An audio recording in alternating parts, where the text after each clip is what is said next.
partir de agora, você ouve o podcast semanal Cooperadores da Verdade, com Rodrigo e Maria Carolina Raimann, apologética católica pela hermenêutica da continuidade.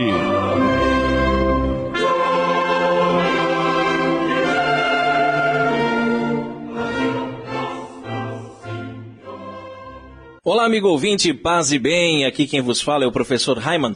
Estamos começando mais um podcast semanal Cooperadores da Verdade, apologética católica pela hermenêutica da continuidade.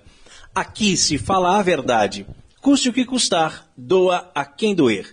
E quem está comigo aqui é a Maria Carolina Raimann. Tudo bem, Carol? Tudo ótimo, Raimann, graças a Deus. Salve Maria Imaculada. E quem veio cooperar com a verdade hoje, Maria Carolina? O cooperador de hoje, muito especial, é nosso grande amigo, o queridíssimo Luiz Rogério Silva de Araújo. Nosso amigo Rogério, lá de Pindamonhangaba, São Paulo. Olá, Raimann. Olá, Maria Carolina. Rogério. Mais uma vez, obrigado por me receber tão bem na casa de vocês. Né? Uma alegria estar aqui com vocês de novo, né? E vamos lá, cooperar com a verdade. Isso aí. Seja bem-vindo, Rogério. É um prazer ter você mais uma vez aqui conosco. O Rogério, para quem não lembra, ele participou do episódio 1 da segunda temporada, onde nós falamos da implicância dos protestantes com o nosso culto às imagens, né? Daquela vez o Rogério veio exclusivamente de Pindamonhangaba para gravar aqui com a gente. Dessa vez não, né? Tá a trabalho, tá aqui em Blumenau. Na região e aproveitou para vir gravar, né? Dessa vez deu para aproveitar, né? Para conciliar, né? Conciliar, isso, verdade. É isso aí. Mas vamos, então, cooperar com a verdade? Vamos lá, bora lá. Isso, mas antes nós gostaríamos que o Rogério contasse um pouquinho mais para os nossos ouvintes, né? Até porque a gente já está na terceira temporada e tudo mais. Então, fala um pouquinho mais sobre você, Rogério, pode ser? É isso aí, Rogério. Fala pra gente do seu programa de rádio, do seu livro publicado, que é maravilhoso, da UFS, né, da Ordem Franciscana Secular, lá do seu regional, do seu trabalho, da família. Fica à vontade, querido. Bom, eu sou metalúrgico. Estou caminhando para ser franciscano secular, né? Estou na fase de formação. Sou casado, pai de 3 filhos. Sou casado com a Wanda, né? Minha esposa, que está lá em casa. Pai da Maria Paula, do Luiz Felipe, da Rafaela, né? E sou catequista de adultos também. E eu tenho o programa de rádio, né, que é exibido lá na web rádio Cristo Jovem, lá, né, de Pinda, do nosso amigo Adilson. Que também transmite os cooperadores da verdade, né? Isso. E é isso, estamos caminhando, batalhando para tentar ajudar a cooperar com a verdade. Mas que maravilha, né? E quando o Rogério veio gravar com a gente a vez passada, nós estendemos o convite para que da próxima vez ele trouxesse a Wanda, trouxesse os filhos, né? E a gente esperava assim essa casa cheia, né? A gente fazia uma bagunça aqui. Ia chegar de ônibus. Mas aí veio a trabalho, né? Acabou não dando certo. Mas ainda vai dar certo, Rogério. Pode ver que Deus vai prover. Deus proverá realmente para que vocês todos possam vir aqui e a gente fazer um almoço juntos, né? E a Wanda participar também do programa, que isso vai ser bem interessante. É verdade. Vai ser difícil, porque ela não gosta muito de falar, não. Ela é bem quieta. Mas a Wanda é uma querida. Acho que ela vai, né? Com o tempo a gente vai convencendo ela, como se diz. A gente está aqui no sábado à noite, né? E sábado à noite preparando esse programa para ir ao ar, para que cooperar com a verdade, não é mesmo? Isso. E em nosso momento de oração de hoje, além de todas as intenções que estão em nossos corações, nós queremos rezar por todas aquelas pessoas que nos ajudam com doações, os nossos patrocinadores, os sócios do Clube do Ouvinte, os nossos parceiros das rádios que nos transmitem, os nossos ouvintes e todos que acompanham o nosso site ou nos seguem nas redes sociais. E estamos reunidos em nome do Pai, do Filho e do Espírito Santo. Amém. Inspirai, ó Deus, as nossas ações e ajudai-nos a realizá-las, para que em vós comece, para vós termine tudo aquilo que fizermos, por Cristo Senhor nosso. Amém. Amém. Nossa Senhora das Dores, rogai por nós. Pater noster qui es in cieli, sanctificetur nomen tuum, adveniat regnum tuum, fiat voluntas tua, sicut in cielo et in terra. Panem nostrum quotidianum da nobis hodie, et dimitis nobis debita nostra, sicut et nos dimittimus debitoribus nostris, et ne nos inducas in tentationem, sed libera nos a malo. Amém. Ave Maria, gratia plena Dominus tecum, benedicta tu in mulieribus et benedictus fructus ventris tui, Iesus. Santa Maria, Mater Dei, ora pro nobis peccatoribus, nunc et in hora mortis nostri. Amém. Gloria Patri et Filio et Spiritui Sancto, Sic ut erat in principio et nunc et semper et in saecula saeculorum. Amém. Senhor, fazei de mim um instrumento de vossa paz. Onde houver ódio, que eu leve o amor. Onde houver ofensa, que eu leve o perdão. Onde houver discórdia, que eu leve a união. Onde houver dúvida, que eu leve a fé. Onde houver erro, que eu leve a verdade. Onde houver desespero, que eu leve a esperança. Onde houver tristeza, que eu leve a alegria. Onde houver trevas, que eu leve a luz. Ó Mestre, fazei que eu procure mais. Consolar, que ser consolado. Compreender, que ser compreendido. Amar, que ser amado. Pois é dando que se recebe. É perdoando, que se é perdoado. E é morrendo que se vive para a vida eterna. Amém. E continuamos reunidos em nome do Pai, do Filho e do Espírito Santo. Amém. Amém. Nós queremos lembrar que esse programa é transmitido atualmente por 15 rádios. E hoje o abraço especial vai para a Rádio Missionária na Fé, de Jaguarari, Bahia. Abraço ao amigo Padre Zacarias e todos os ouvintes da Rádio Missionária na Fé. E no quadro A Vida dos Santos, nós estamos estudando a vida dos papas que foram canonizados. São os Santos Papas. Nós temos o costume de chamar o Papa de Santo Padre, não é mesmo? Só que isso não significa que ele seja santo, viu? Na história da Igreja, já tivemos 265 papas. Francisco é o Papa de número 266. Mas nem a metade deles foi considerado santo. Aliás, alguns muito pelo contrário, né? É verdade. E no último programa nós falamos de São Bonifácio IV.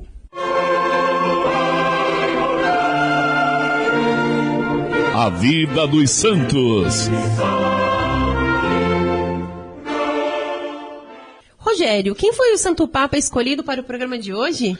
O santo escolhido para o programa de hoje foi Santo Adeodato. Conta para o povo, então, Carol, um pouquinho sobre a vida de Santo Adeodato I. Foi o primeiro Adeodato. Ele foi o Papa de número 68 da Igreja Católica, que, segundo a tradição, usou pela primeira vez o selo papal nos documentos pontifícios. Olha que interessante, hein? Bem bacana isso, né? Isso mesmo. Do mesmo modo, disse que curava diferentes tipos de doenças, apoiando apenas os seus lábios nas feridas dos enfermos.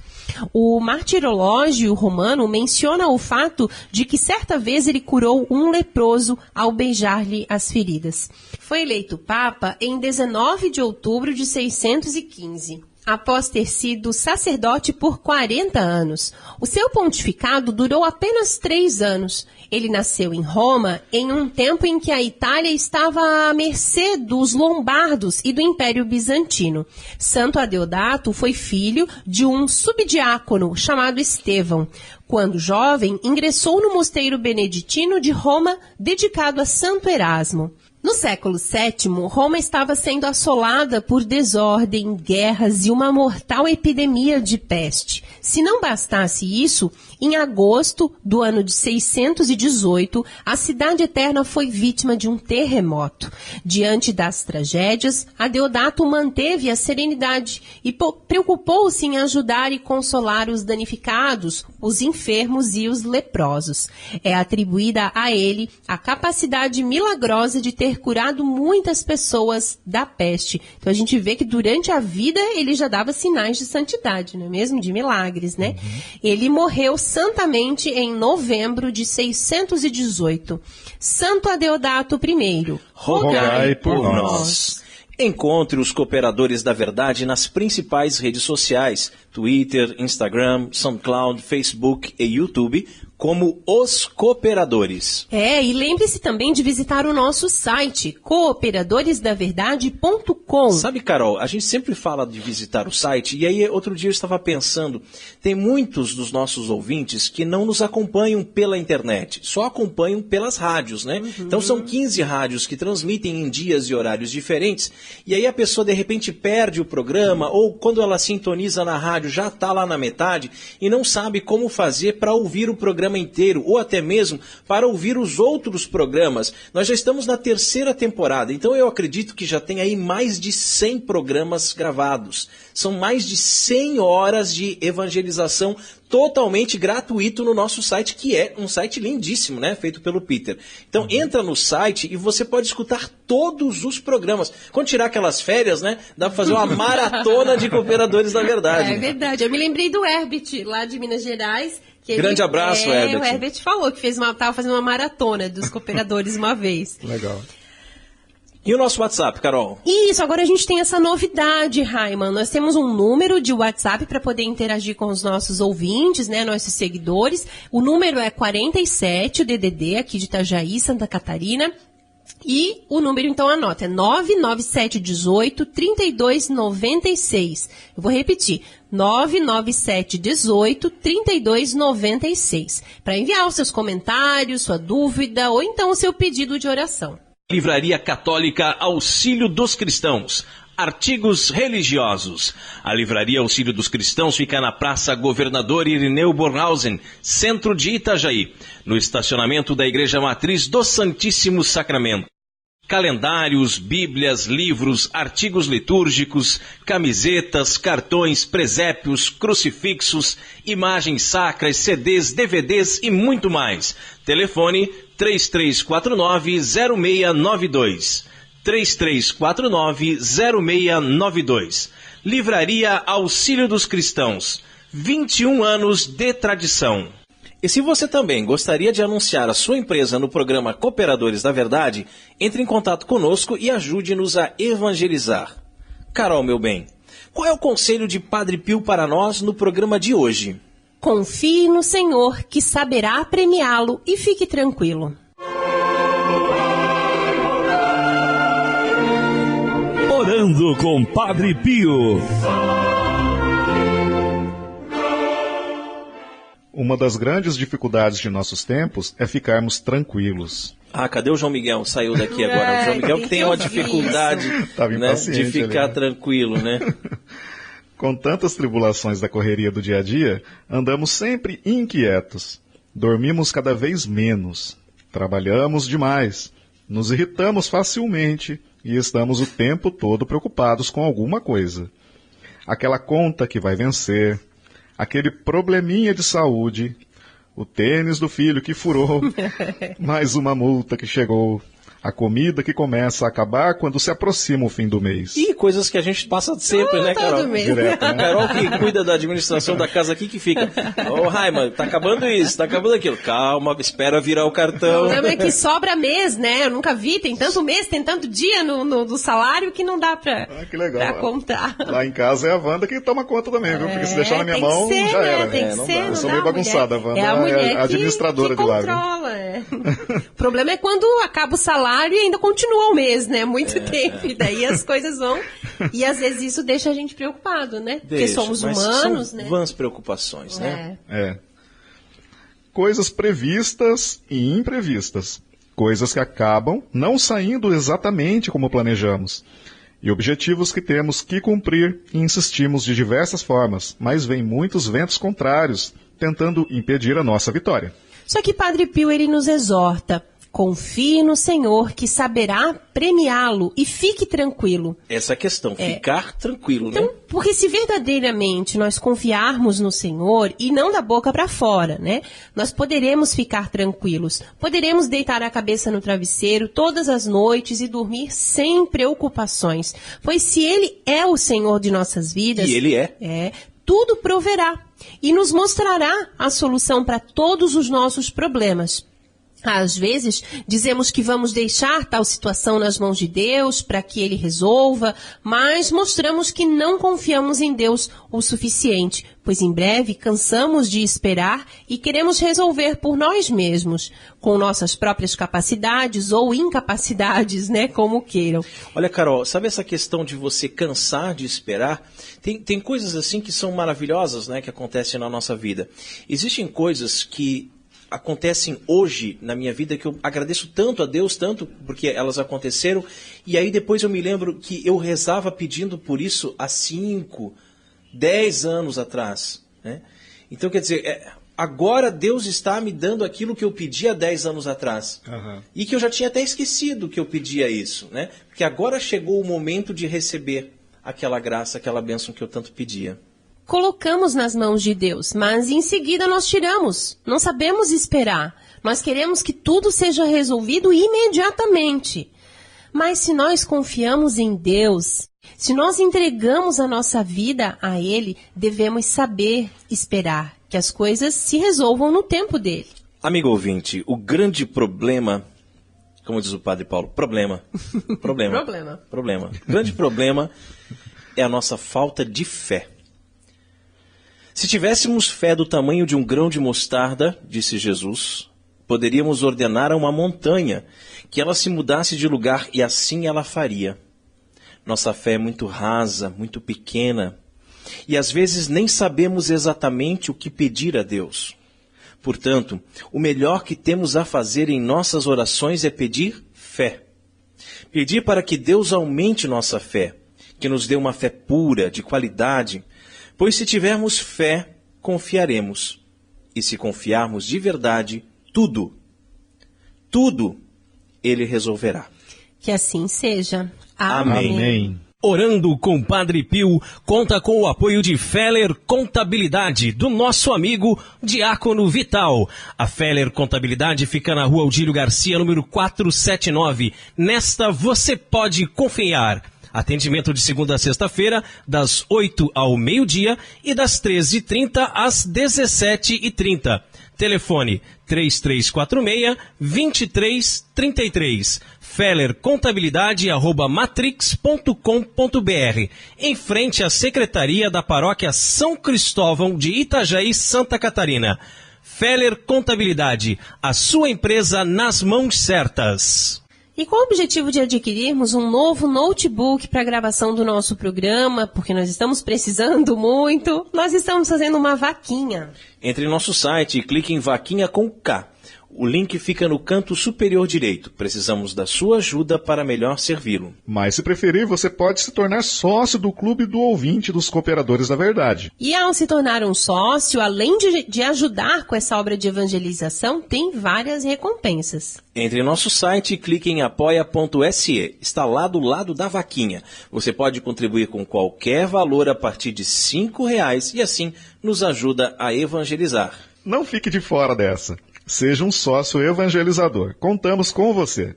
E no quadro mais treteiro do nosso programa, hoje vamos falar sobre o ensinamento da Igreja em relação à paternidade responsável. A hora da treta. É lícito espaçar os nascimentos? Amigo ouvinte, coerente com o ensinamento segundo o qual é sempre ilícito e imoral o uso de meios diretamente contrários à fecundação, a Santa Igreja Católica afirma também que o casal pode, sim, desde que, por motivos sérios, repito, por motivos sérios e plausíveis, usar do matrimônio apenas nos períodos infecundos, quando a mulher, segundo seus ciclos naturais, é incapaz de engravidar. Mas por que é lícito ao casal recorrer a esses períodos inférteis? E o que se deve entender por motivos sérios que eu fiz questão de ressaltar? Basta qualquer dificuldade ou inconveniente para que um casal possa espaçar os nascimentos, Maria Carolina? Olha, no decorrer dessa temporada, dessa terceira temporada que nós já estamos, né? Nós temos estudado uma série de questões relativas ao comportamento sexual do casal cristão. E como ficou dito, a prática conjugal encontra-se por sua própria natureza ordenada à procriação, de modo que as famílias numerosas e abertas à vida constituem um sinal valioso de uma sexualidade exercida segundo os desígnios de Deus, que deseja que o gênero humano se multiplique nesta terra para um dia, na glória do céu, formar uma grande família de santos. E já foi discutido em programas anteriores também sobre como a mentalidade contraceptiva, que tanto terreno ganhou nas últimas décadas, se opõe de modo flagrante à ordem natural das coisas e ao projeto de Deus para o homem. Razão porque a Igreja sempre afirmou a índole imoral e, portanto, ilícita de toda a ação que, ou em previsão do ato conjugal, ou durante a sua realização, ou também durante o desenvolvimento das suas consequências naturais, se proponha como fim ou como meio tornar impossível a procriação. Convém-nos falar agora, amigo ouvinte, do reto exercício da sexualidade dentro do matrimônio. E, em primeiro lugar, da doutrina católica a respeito dos chamados períodos infecundos, ou agenésicos.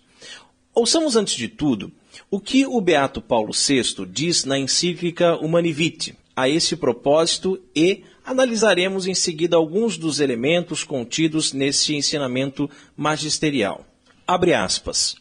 Se, portanto, existem motivos sérios para distanciar os nascimentos que derivem ou das condições físicas ou psicológicas dos cônjuges ou de circunstâncias exteriores, a Igreja ensina que, então, é lícito ter em conta os ritmos naturais imanentes às funções geradoras, para usar do matrimônio só nos períodos infecundos e, deste modo, regular a natalidade, sem ofender os princípios morais que acabamos de recordar. Fecha aspas. Fica claro, então, desde logo, que a Igreja considera lícito, sim, abre aspas, o recurso aos períodos infecundos, ao mesmo tempo que condena, sempre como ilícito, o uso dos meios diretamente contrários à fecundação. Fecha aspas. Vejamos, porém, sob que condições, então, um casal cristão pode recorrer a tais períodos infecundos, sem transgredir os princípios da moralidade nem os deveres que lhe cabem enquanto casal. A principal condição que a Igreja reconhece para que se torne moralmente ilícito espaçar os nascimentos são os motivos sérios. O recurso aos períodos infecundos, portanto, não pode ser considerado uma espécie de contraceptivo cristão, popularmente até já chamada de camisinha católica, empregado de modo recorrente e indiscriminado. Nem uma alternativa mais católica aos métodos de regulação de natalidade proibidos pela ordem moral. Todo cristão coerente com a própria fé é aberto à vida e deseja, em condições normais, construir uma família numerosa. Apenas razões sérias e graves abrem a possibilidade de que os esposos restringam o uso da intimidade conjugal aos períodos em que a mulher, segundo os ritmos naturais imanentes às funções geradoras, é incapaz de engravidar. Amigo ouvinte, todo cristão coerente com a própria fé é aberto à vida. Todo cristão coerente com a própria fé. O que a gente encontra na nossa sociedade nos dias de hoje é que, infelizmente, você que está nos ouvindo, você é cristão, você é católico. Então, você acha que o que a gente está falando é uma coisa lógica, normal, tranquilo. Mas a gente pensa que as pessoas são católicas e não são. A gente pensa que vive num país católico e não vive num país católico. O Brasil é o maior país católico do mundo. Não é. É católico de IBGE, é católico de censo. O censo vem na sua casa e pergunta, qual é a religião? Sou católico. Católico não praticante. Já ouviu esse negócio de católico não praticante, Rogério? Já ouvi isso aí, é difícil. Não existe, Ou você pratica a sua fé, ou você não é nada. Então as pessoas se dizem católicos. Tem pessoas que, inclusive, vão à missa todos os domingos. Tem pessoas que vão à comunhão, comungam o sacrossanto corpo de nosso Senhor Jesus Cristo e não são católicos de verdade. Porque não são coerentes com a sua fé. E acham um absurdo, como nós temos, assim, muito próximos de nós, mães, pais de amigos nossos, que a filha engravidou pelo terceiro filho, agora é um absurdo. Mas, meu Deus, é o terceiro filho. Você tá louca? Onde vocês vão parar? Filhos? Que isso? Mas onde já se viu? Quer dizer, são católicos, estão lá, mas quer dizer, não são coerentes, não são com coerentes, o que a igreja porque prega. No dia do seu matrimônio, amigo ouvinte, você que é casado, você prometeu perante a igreja acolher todos os filhos que Deus te desse. Todos os filhos. Você não disse assim, eu quero só um, eu quero só dois. Dois tá bom, dois tá bom. Não é você que escolhe, é Deus que escolhe. E acontece que as pessoas, elas casam, muitas pessoas hoje casam já com planos de não ter filhos. Tem bastante. Na hora, lá na frente do padre, diz, Sim. Responde sim. Não sabe nem o que está respondendo. Não, né? porque está tomando anticoncepcional, né? E continua tomando anticoncepcional. Continua tomando né? essa droga, né? Que impede que o óvulo seja fecundado e que causa abortos ocultos, né? E diz que sim, não, eu vou fazer, é isso mesmo e tal. E não quer filho, quer um cachorro. Né? Dá menos trabalho. Ou então diz, eu quero um filho só, ou eu quero um filho somente quando eu terminar o meu mestrado, o meu doutorado, o meu pós-doutorado. Enquanto isso, fica usando de métodos artificiais para evitar a fecundação, para evitar a gravidez. Né? Então são cristãos que não são coerentes com a própria fé. Porque a partir do momento que você é coerente com a sua fé, você está aberto à vida. Toda relação sexual que você tem, existe ali a possibilidade da gravidez, porque você está aberto. Agora depende de Deus também, de Deus agir. E a gente sempre fala aqui nesse programa em relação à nossa própria experiência, né? Que nós estamos casados há 3 anos e não engravidamos ainda. Porque nós estamos abertos à vida, mas não foi da vontade de Deus. Então a gente também se conforma com a vontade de Deus, como nós falávamos agora há pouco, enquanto refletíamos sobre a frase de Padre Pio, para que Ele nos dê essa graça quando Ele quiser, da maneira que Ele quiser. Agora, triste é ver tantos casais que podem ter filhos e poderiam ter famílias numerosas, mas se fecham a vida usando de métodos artificiais. Claro, aqui a igreja está falando de um ensinamento de Paulo VI, da Humanae Vitae, que fala sobre a possibilidade de espaçar uma gravidez ou outra quando há motivos justos. Não é um motivo justo você estar economizando para fazer uma viagem para a Europa. Não é um motivo justo você dizer que não quer muitos filhos, porque daí não vai poder colocar todos eles no colégio particular. Né? Motivos justos, um problema de saúde que a esposa está enfrentando, ou até mesmo um problema psicológico. O Papa fala isso, né, Rodrigo? Exato. O Papa já refere. Então, assim, não é o casal que vai pensar, então, acho que agora não é um bom momento para a gente ter filho. Não tá. O Papa fala, não é mesmo, Rodrigo? Podem ser de 2 tipos, não é isso? Exatamente. Quais são esses 2 tipos? Primeiro, inerentes ou intrínsecos ao próprio casal. E o segundo, derivados de circunstâncias exteriores. Então vamos começar com os motivos intrínsecos. De que se trata, Maria Carolina? Isso. Os motivos intrínsecos, então, eles fazem parte, né, do próprio casal. Eles podem ser de ordem física ou psicológica. Um motivo de ordem física, por exemplo, pode consistir num problema grave de saúde em virtude do qual uma futura gravidez, né, significaria de fato um grande risco para a vida da mulher. Problemas de saúde leves, obviamente, não são uma causa suficientemente grave para usar do matrimônio somente nos períodos inférteis, né, porque também tem essa questão, às vezes a mulher, eu já ouvi mulheres falando, porque eu tenho endometriose, porque eu tenho coisas assim. Sim, que a gente sabe que são... Vou inventando desculpas, né? Exatamente.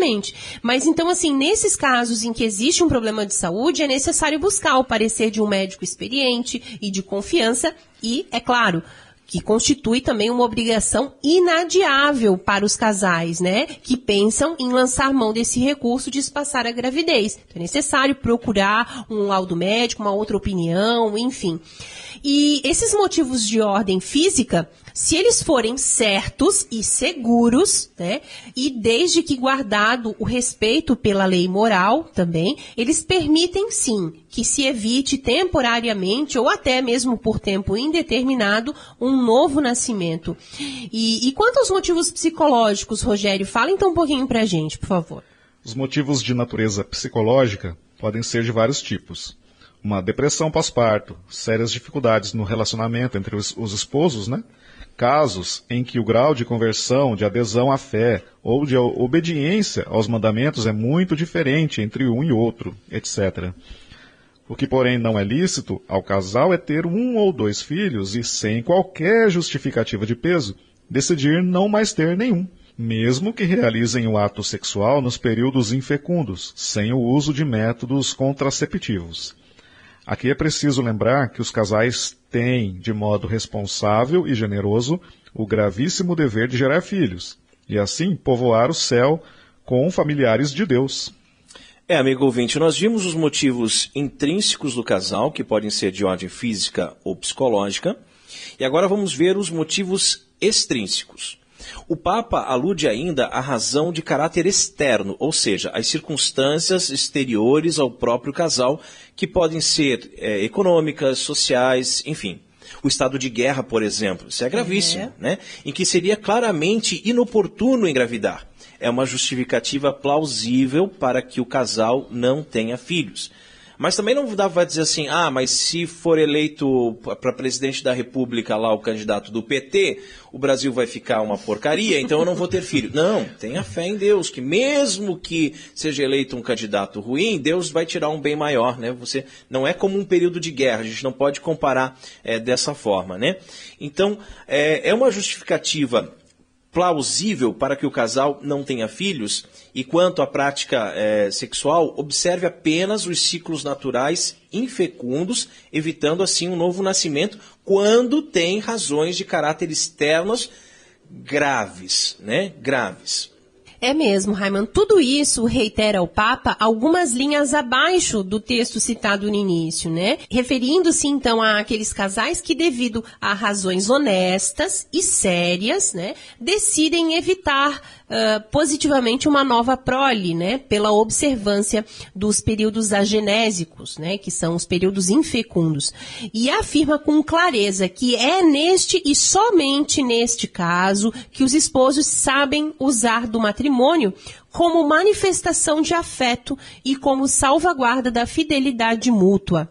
Porque ainda que os filhos sejam o primeiro e o maior dos bens do matrimônio, é também verdade que o ato conjugal serve de modo secundário tanto para estreitar os laços de amor e afeto entre os esposos, como para preservar a fidelidade matrimonial, que às vezes pode se ver abalada, né, por períodos mais ou menos longos de abstinência sexual. Daí a gente chega também à conclusão que aquelas pessoas que cientificamente comprovadas que são estéreis, não podem ter filhos, poderiam se sentir agora constrangidas de dizer assim, já que a gente não pode ter filho, então a gente também não tem direito ao ato sexual, porque seria ilícito, seria imoral, já que não estamos abertos à vida. Não é verdade, né? Você, por uma ordem natural, né, você não pode ter filhos, mas você vai usar do ato conjugal com o objetivo de estreitar os laços de amor, de afeto, enfim, né? Agora, a gente percebe, amigo ouvinte, que nessa questão de abstinência sexual que a Maria Carolina estava citando para o espaçamento dos filhos, ou seja, ter relações sexuais apenas nos períodos inférteis, não deveria, mas muitas vezes, acarretam em práticas contrárias à fidelidade matrimonial.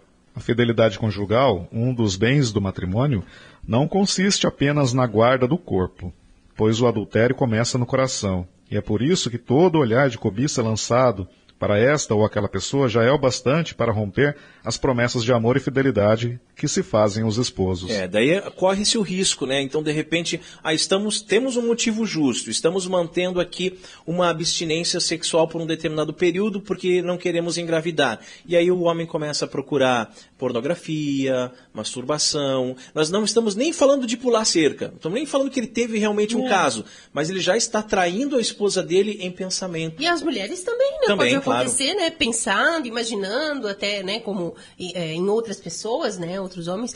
Mas também como vencer, né? As tentações do dia a dia. Como evitar estes olhares, os pensamentos, né? Que de uma hora para outra nos assaltam a imaginação. Será mesmo possível ter um coração indiviso onde só haja espaço para a pessoa com quem nos comprometemos? E o segundo bem do matrimônio, de fato, é a fidelidade. Sim. E isso de um duplo e complementar ponto de vista, como ordenado pela própria lei natural, que é não pecar contra a castidade e não desejar a mulher do próximo. São 2 artigos dos mandamentos de Deus que nos apontam para a dimensão ao mesmo tempo interior e exterior da fidelidade conjugal. Os casados, com efeito, estão obrigados a ser mutuamente fiéis, não apenas com o corpo, mas também e principalmente com o coração, o que exclui toda prática, pensamento e desejo, ainda que não exteriorizados, que expressem uma falta de amor e respeito às promessas matrimoniais. O verdadeiro amor, sobre o qual deve estar cimentado o casamento cristão, exige entrega exclusiva e definitiva. E isto abrange naturalmente a totalidade da pessoa, o seu corpo, a sua alma, o seu mundo interior, de imaginações, aspirações, anelos, etc. É complicado, Raiman e Maria Carolina, porque os homens, eles são chamados, assim, a atenção do homem é chamada pela visão, pela vista. Porque nós somos caçadores, né? Exatamente. Nós somos treinados para isso, né? Desde os nossos homens das cavernas, né? Dos nossos antepassados, né? Faz parte já do instinto. Faz parte do instinto do homem, mas que a gente tem que domar, né? Exatamente. Essa é a dificuldade. Porque a gente está num mundo muito sexualizado. Exato. Né? E daí não é só na TV, a gente sai na rua. Tudo, né? Até mesmo na igreja, você já viu, na Rogério? igreja. Até mesmo na igreja. E aí, assim, ó, a gente fala desses períodos de abstinência sexual, mas, por exemplo, a pessoa mora lá em Pindamonhangaba e vem fazer um trabalho aqui em Blumenau, vai ficar 2 semanas em Blumenau, né, Rogério? Então, é um período de abstinência sexual forçado, Sim. Né? Porque você vai ficar longe da sua esposa. Aí você poderia usar assim, não, mas então eu tenho direito a procurar outra mulher, ou ficar olhando para as blumenauenses aqui, as loirinhas de olho azul. Não é verdade? A gente tem que saber se controlar. E o padre Paulo Ricardo fala, a gente tem que ser ninja, né? Tem que ser ninja. Deu aquela primeira olhadinha, já desvia o olhar e já, né? E reza uma Ave Maria, pede a intercessão de Nossa Senhora, porque realmente é difícil. Exatamente, difícil. porque essa é a dificuldade. Porque, às vezes, até junto com a esposa, a gente passa sufoco, né? Tem vontade de olhar, porque isso que eu falo, é natural do homem querer olhar. Só que a gente tem que deixar, né, procurar, né, deixar que a graça de Deus haja na gente. A gente tem que pedir essa graça a Deus, né? Senhor, eu por mim, eu vou olhar. Eu, por mim, eu quero olhar. Só que, Senhor, me ajuda. Sim, entendeu? É um exercício. E também tem aquilo que a gente sempre fala, né? Que se um homem ou uma mulher, ele olha para uma outra pessoa já cobiçando ele sexualmente, já pecou. Já está em pecado, né? Então, isso é uma coisa muito séria. E é a questão do segundo olhar, né? Porque o primeiro olhar, ele é inevitável. Porque você, da mesma forma que você está vendo uma mesa, uma cadeira, um poste, um cachorro, né? Você está vendo uma criança brincando, você está andando na rua e você viu aquela mulher com aquele corpo exposto, né? Com um micro short, né? Com uma coisa... Você viu. Aquele shortinho feito no ateliê do capeta, como diz o Padre Paulo. Que é o short Foi que parece um cinto, né? Então você viu, aquele é o primeiro olhar.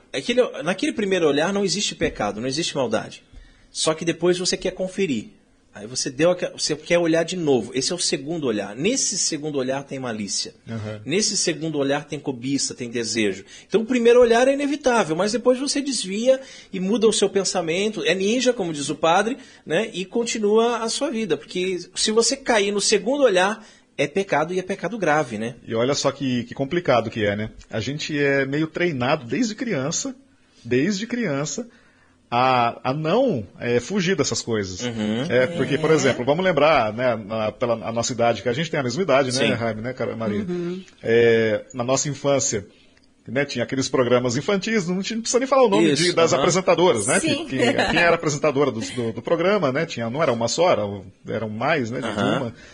E a gente, sem perceber, na época, ficava exposto a tudo isso, que elas estavam com aquela roupinha, né? Estavam bem vestidos, né? Estavam todos muito bem vestidos, assim, né? A gente não enxergava a roupa, mas estavam bem vestidos. Acho que estava, né? A roupa era difícil de enxergar ali, mas estavam bem vestidos. Então a gente é treinado desde criança a conviver com isso, para que a gente, assim, aceite como uma coisa normal, que é para olhar mesmo, e não é para fugir. Não tem para que fugir, que é coisa... moralismo. Inclusive quando a gente era criança, né?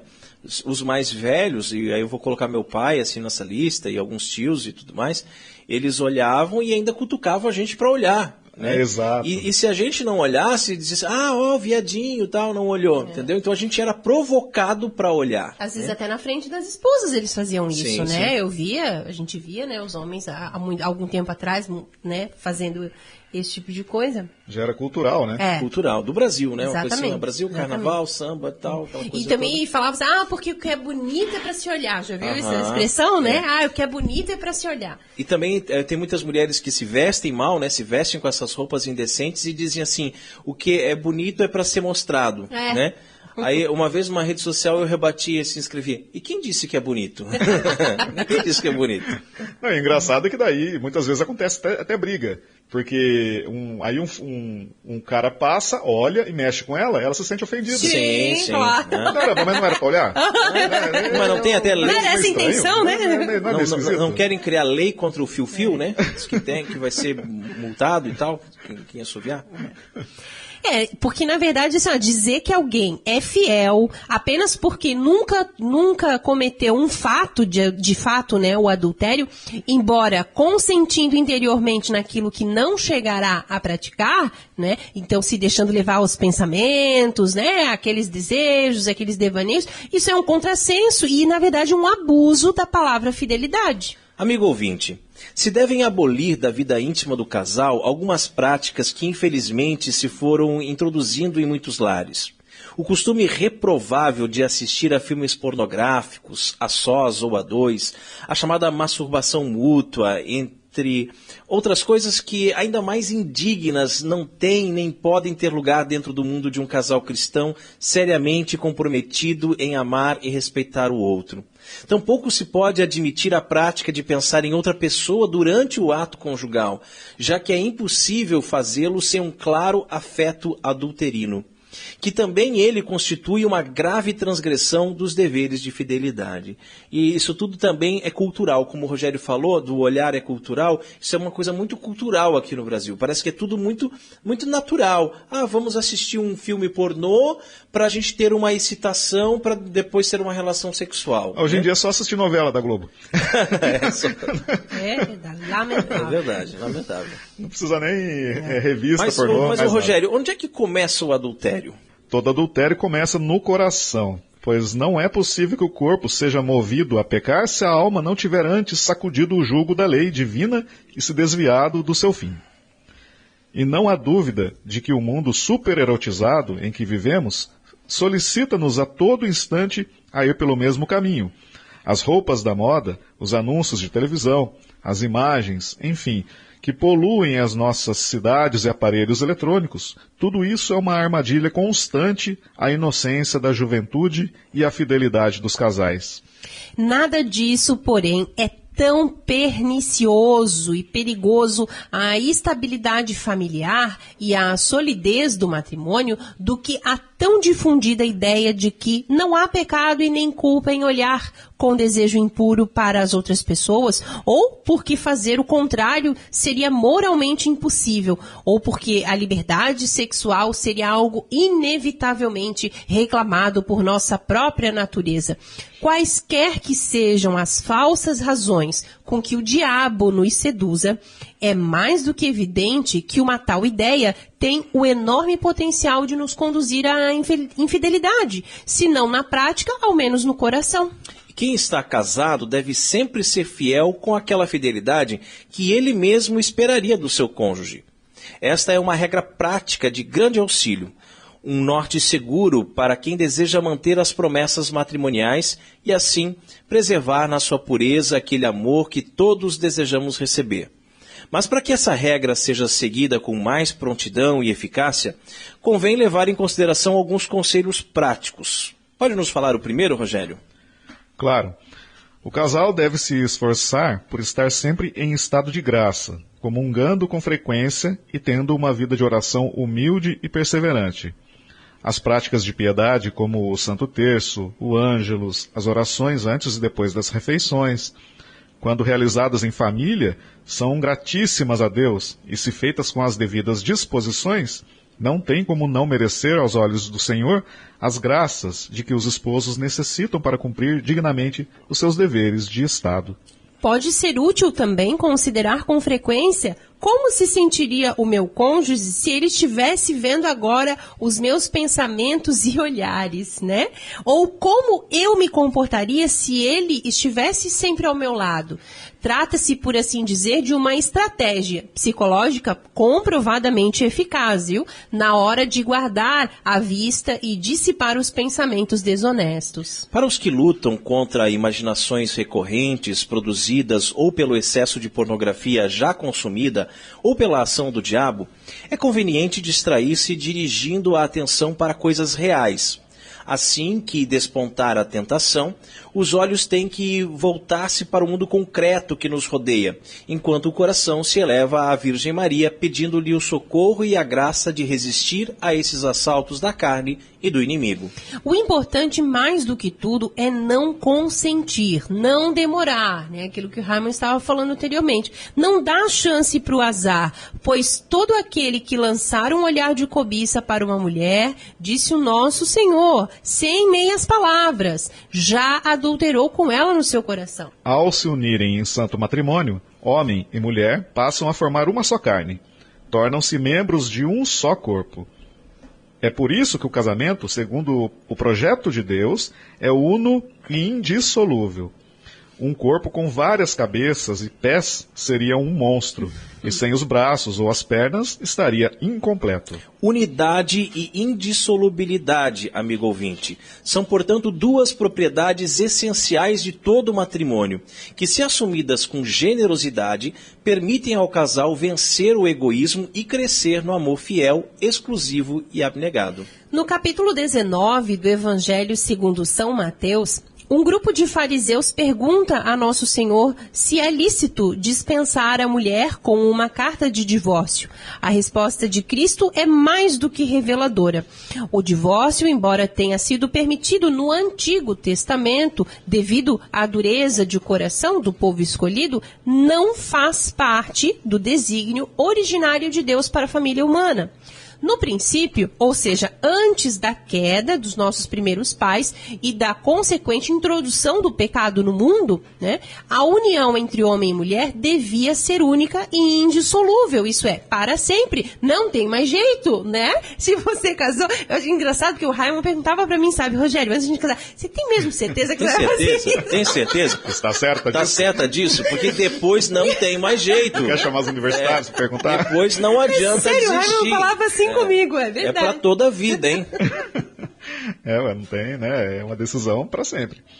Jesus aproveita a ocasião desta resposta para elevar o casamento à dignidade de sacramento da nova aliança. E dessa forma, resgatar na sua integridade o que sempre foi o projeto divino para o matrimônio. A família cristã, portanto, é sinal visível daquela unidade e indissolubilidade que Deus quer ver realizadas em toda a união matrimonial. Vejamos um pouco mais de perto em que consistem essas duas propriedades do casamento cristão. A unidade se opõe à chamada poligamia, em todas as suas formas, seja como poliginia, seja como poliandria, seja então como união livre e indiscriminada entre todos e todas. A razão fundamental por que o matrimônio só pode ser contraído entre um homem e uma mulher radica na própria dignidade humana, que por ser inerente à nossa natureza é igual tanto para o esposo como para a esposa. A poligamia, com efeito, é contrária à igual dignidade pessoal entre o homem e a mulher, que no matrimônio se doam como um ato de amor e, por isso mesmo, único e exclusivo. De fato, um homem só poderia ter várias esposas sob o falso pretexto de que a mulher, sendo menos digna do que ele, é obrigada a dividir com outras o mesmo marido. E essa mesma lógica, naturalmente, se aplica à poliginia. Se é possível que uma mulher possua vários esposos dentro de uma mentalidade em que o homem vale menos do que a mulher. E agora existe o tal do poliamor, né, que já está aprovado pelas leis civis do nosso país, né? Exatamente. São as novidades, né, que vão surgindo. Que nós temos que combatê-las, né? Eles querem forçar a gente a aceitar tudo como Sim, normal, aceitar, né, que os tempos mudaram, né? Interessante, lembra da vidente de Fátima, Jacinta? Sim. Uma das crianças que viram a senhora lá em Fátima? A Jacinta, doentezinha no hospital, antes de morrer, né, que ela morreu com 7, 8 anos, né, no hospital, né? E ela falava assim para a enfermeira: no final dos tempos vão vir muitas modas que vão ofender muito a Nosso Senhor, mas nós não devemos andar com as modas, porque Deus não tem modas, Deus é sempre o mesmo. E essas modas não é só a moda de se vestir. É ideologia de gênero, Exatamente. né? É essa questão da poligamia que a gente está vendo aqui, do bem poliamor. falado, Rogério, é isso né? mesmo. Exatamente. Da pedofilia que está sendo liberada, né, em alguns países, né, o aborto, enfim, né? São as novidades que vão tentando colocar pra gente, né? Mas o homem e a mulher, Deus, no entanto, os criou com igual dignidade.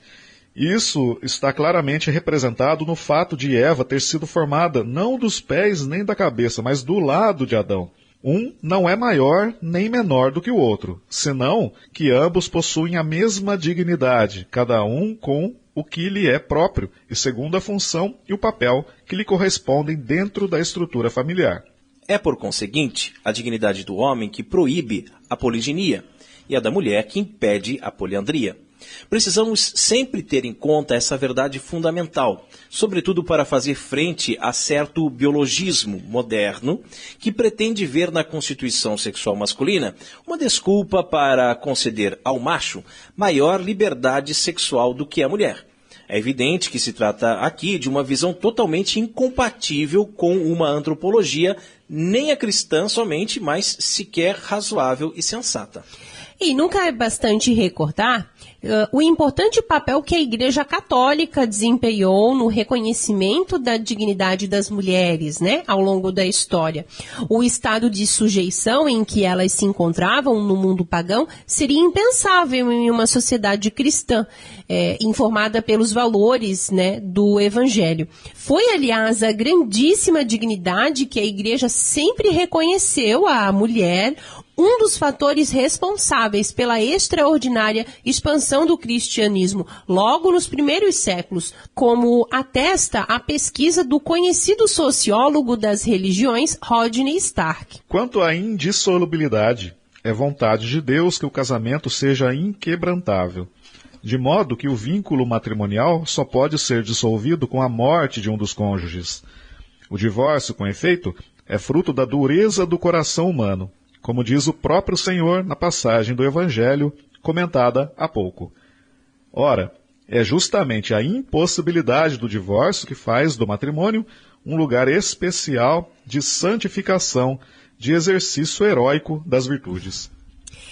Como não reconhecer, né, o valor e o mérito de um casal que se dispõe a derramar o sangue, a manter com estrita fidelidade as promessas matrimoniais, mesmo que à custa de duras exigências e renúncias, não é mesmo? É verdade. É o que a gente estava falando, né? É difícil hoje em dia, né, no dia de hoje. O casamento, ele é lugar, sim, da abnegação, é o espaço em que se matam o homem velho e o egoísmo, tudo em prol da família. Tudo pelo bem dos filhos, da salvação e santificação dos outros. É, portanto, um caminho que edifica e conduz a Deus. É interessante, você falou do egoísmo. É exatamente isso que, assim, que prejudica a gente, que é a nossa dificuldade, né, no dia a dia. O egoísmo, nós somos egoístas. Essa que é a questão. E a gente tem que pedir na graça de Deus para que, apesar do nosso egoísmo, a graça dele venha nos transformar. Né? Que muitas vezes a gente tropeça, dá com a cara na parede, porque a gente espera que a gente, com as nossas próprias forças, a gente fuja do pecado, né? E é exatamente isso que não acontece. Se a gente fala assim, não, eu consigo, eu sou o Superman, agora eu sou o Homem de Ferro. Sem chance, sem agora chance. Eu vou lá e deixa comigo. Deixa comigo. Pronto, já era. Porque sem a graça de Deus a gente não faz nada. Sem mim nada podereis fazer, disse Jesus, né? Isso. E a unidade e a indissolubilidade, longe de serem um fardo insuportável, constituem duas realidades poderosas que os casais têm em mãos para, quando assumidas conforme os desígnios de Deus, crescer em santidade e imitar aquele amor fidelíssimo que Cristo tem e sempre terá por sua igreja. Por isso o homem deixa o seu pai e sua mãe para se unir à sua mulher e já não são mais que uma só carne. E o crédito desse texto que serviu de base para a nossa reflexão, mais uma vez, é do site do Padre Paulo Ricardo, padrepauloricardo.org.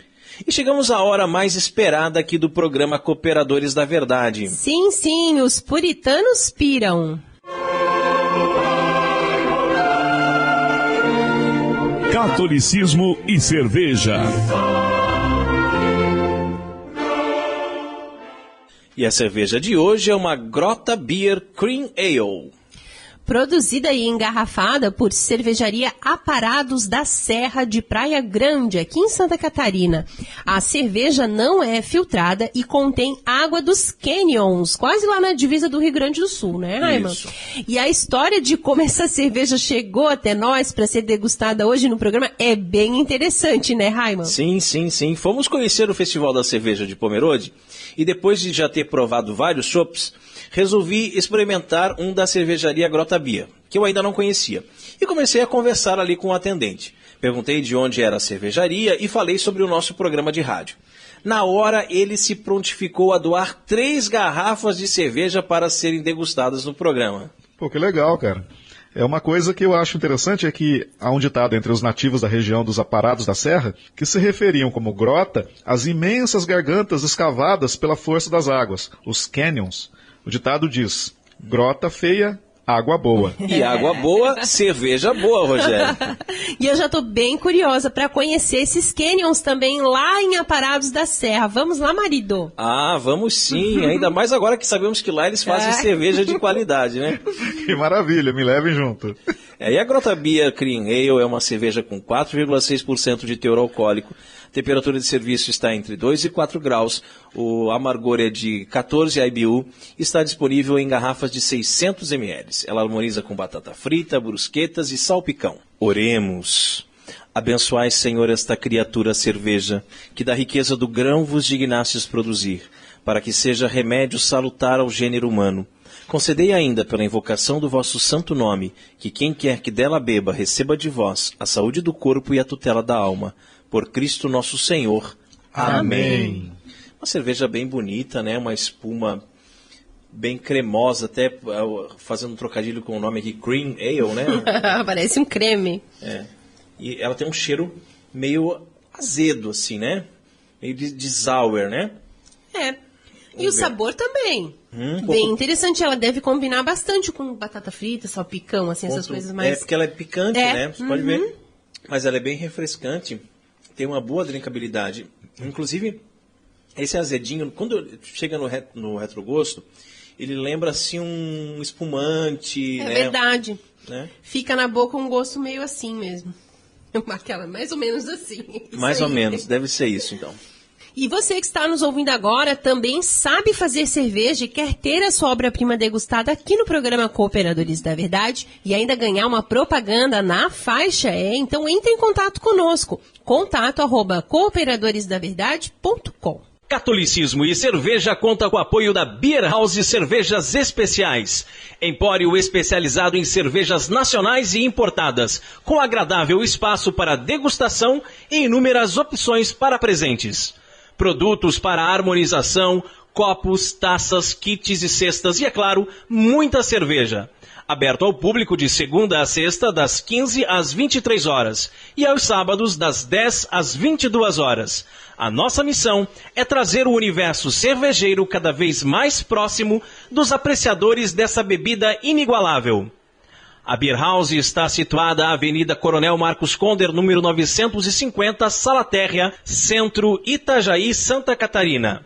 beerhousemkt@gmail.com. Fone 3045-5821. Beer House, a primeira casa cervejeira de Itajaí. E rezemos a Virgem que nos proteja, nos guie e cuide do nosso apostolado. Salve Regina, Mater Misericordiae, vita dulcedo spes nostra salve. A te clamamos, exulis Filieve, a te suspiramos gementes e flentes in ac lacrimarum vale, e ergo advocata nostra, ilus tuos misericordiis oculos a nos converte, et Iesum benedictum fructum ventris tui, nobis sposo que exilium ostende, o clemens, o pia, o dulce Virgo Maria, ora pro nobis Santa Dei Genitrix, udigni ficiamus promissionibus Christi. Amém. Amém. E chegamos ao fim de mais um programa que pena. Cooperadores da Verdade. Venha você também ser um cooperador. Colabore com esse apostolado fazendo a sua doação para que nós possamos adquirir equipamentos melhores e manter esse programa no ar. Contamos com a sua generosidade e também com a sua oração. Muito obrigado a você que nos acompanhou nesse podcast. Ajude a divulgar compartilhando nas redes sociais. Obrigado, Raiman. Obrigado, Maria Carolina. Obrigado a todos os ouvintes do programa. Foi uma alegria estar aqui de novo e espero estar outras vezes, se Deus quiser. Em breve, né?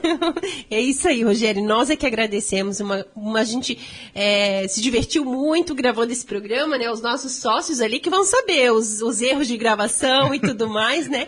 Mas muito obrigada por você ter vindo até aqui. Muito obrigada ao meu marido, Raiman, porque sem ele eu nada seria, nada conseguiria fazer. Obrigada aos nossos amigos, nossos irmãos, ouvintes. Salve Maria Imaculada. Obrigado, meu grande amigo Rogério. Você tem um lugar muito especial no meu coração e que veio de Pindamonhangaba para gravar aqui com a gente. Far away. Obrigado, Carol, meu benzinho. Obrigado, queridos ouvintes. Rezem por nós. Deus abençoe a todos. Paz e bem.